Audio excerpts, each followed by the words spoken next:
Good morning students. बच्चों, आज हम क्लास 8 का सामाजिक विज्ञान पढ़ेंगे। सामाजिक विज्ञान में पहला चैप्टर है कब, कहाँ, कब और कैसे। सब परिभाषा जो इसमें शब्द आएंगे उनकी परिभाषा सबसे पहले है पुनर्जागरण। पुनर्जागरण का मतलब दोबारा जागना। नई जागृति 15वीं शताब्दी में यूरोप में प्रचलित आंदोलन जिसने राष्ट्रीय जीवन के विरोध विविध क्षेत्रों में नई चेतना क्रियाकलापों का संचार किया। धर्म सुधार मतलब धर्म को सुधारना। ईसाई धर्म की बुराइयों को सुधारने हेतु यूरोप में सक्रिय आंदोलन। जो ईसाई धर्म की बुराइयां थी उन्हें दूर करने के लिए जो धर्म में सुधार हुआ वो होता है धर्म सुधार। किसी भी धर्म में सुधार होने के लिए जो नए परिवर्तन होते हैं, बुराई को खत्म करते हैं, वो होता है धर्म सुधार।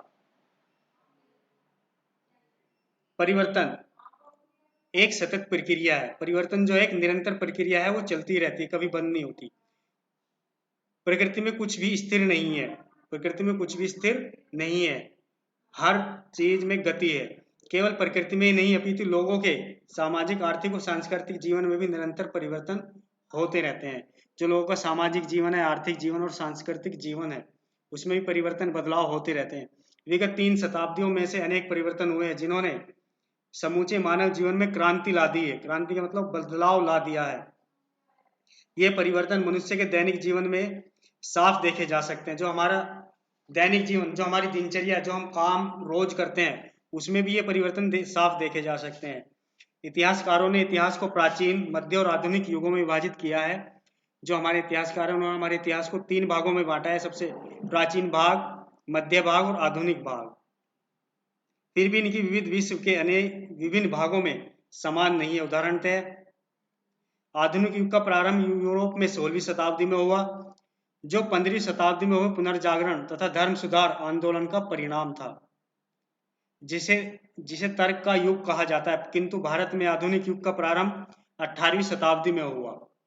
आधुनिक युग यूरोप में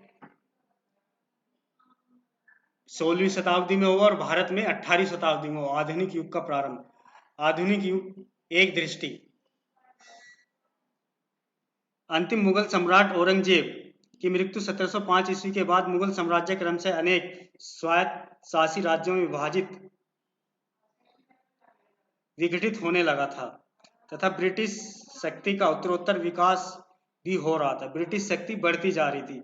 इसी बीच मराठे पतनोन्मुख मुगलों की राजनीतिक सत्ता के दावेदार के रूप में उभरने का प्रयास कर रहे थे। जो मराठे थे, जो मुगलों की डूबती हुई शक्ति थी, उसका जो उत्तराधिकारी बनने का जो कोशिश कर रहे थे वे थे मराठे। किंतु अंग्रेजों के हाथों वे भी पराजित हुए। अंग्रेजों ने उन्हें भी हरा दिया। 18वीं शताब्दी में वस्तुतः देश में राजनीतिक उथल पुथल तथा आर्थिक गतिरोधों की शताब्दी थी। जो 18वीं शताब्दी थी हमारे भारत में, वो राजनीतिक उथल पुथल, राजनीति में बहुत उतार चढ़ाव हुए और धार्मिक गतिरोधों की शताब्दी थी। इस दौरान समाज में भी अनेक बुराइयां व्याप्त हो गई थी। अंग्रेजों और फ्रांसीसियों में व्यापार तथा राजनीति को लेकर कटु स्पर्धा मची थी। हमारे देश में 2 विदेशी आए, अंग्रेज और फ्रांसीसी। दोनों में व्यापार करने की और राजनीति की प्रतिस्पर्धा मची हुई थी। मतलब एक दूसरे की होड़ मची हुई थी। इस प्रतिस्पर्धा में अंग्रेज विजित हुए। इसमें अंग्रेज जीते और फ्रांसीसी हार गए। सन 1757 से 1857 ईस्वी के मध्य अंग्रेज भारत में अपने साम्राज्य की स्थापना तथा प्रसार करने में व्यस्त रहे। उन्होंने बंगाल तथा अवध पर अपनी सत्ता स्थापित की। सबसे पहले उन्होंने बंगाल और फिर अवध पर अपना शासन स्थापित कर लिया। मराठों को पराजित किया। वर्मा एवं सिंध पर अधिकार कर लिया। अंग्रेजों ने सिखों को भी पराजित कर दिया। वह अपनी राह आसान की। अंग्रेजों ने बाद में सिखों को भी पराजित कर दिया और अपनी जो राह थी उसे और आसान बना ली। भारत में ब्रिटिश शासन के महान सामाजिक, आर्थिक तथा राजनीतिक प्रभाव हुए। अंग्रेजी शिक्षा के प्रसार से भारतीय लोग पाश्चात्य विज्ञान, दर्शन, साहित्य, विचारधारा से परिचित हुए। भारत में जब अंग्रेजी शिक्षा चली तो उससे भारतीयों ने विज्ञान, दर्शन, साहित्य और विचारधारा जो यूरोप की थी उसे भी पढ़ा, उससे परिचित हुए, जिसके कारण भारतीयों में स्वतंत्रता, समानता एवं बंधुत्व के उच्च आदर्श जागृत हुए, जिसके कारण भारत के जो लोग थे उनमें समानता, स्वतंत्रता और बंधुत्व के आदर्श पैदा होने लगे।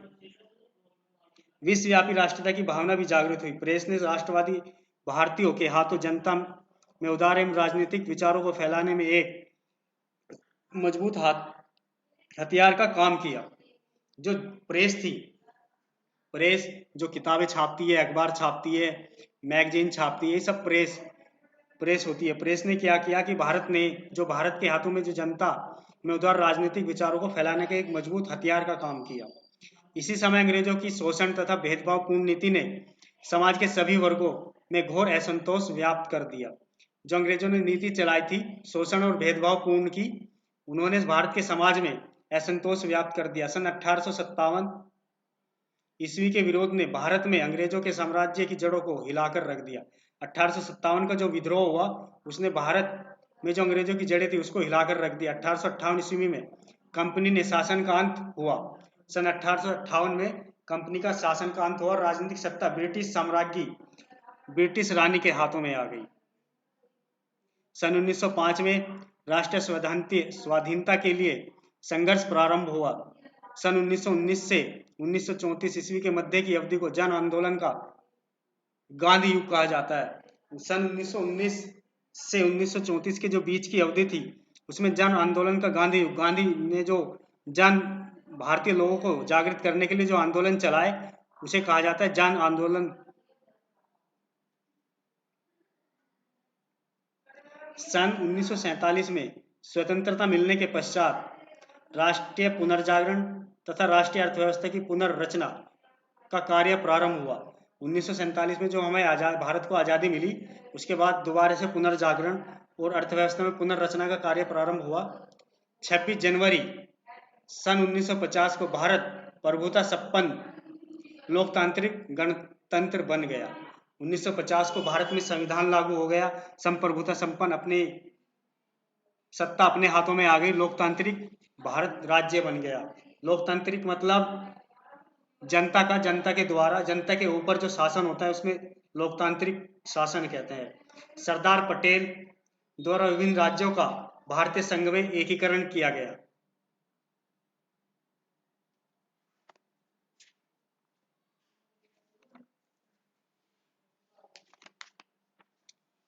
बच्चों ये इसका चैप्टर फर्स्ट का फर्स्ट पार्ट था।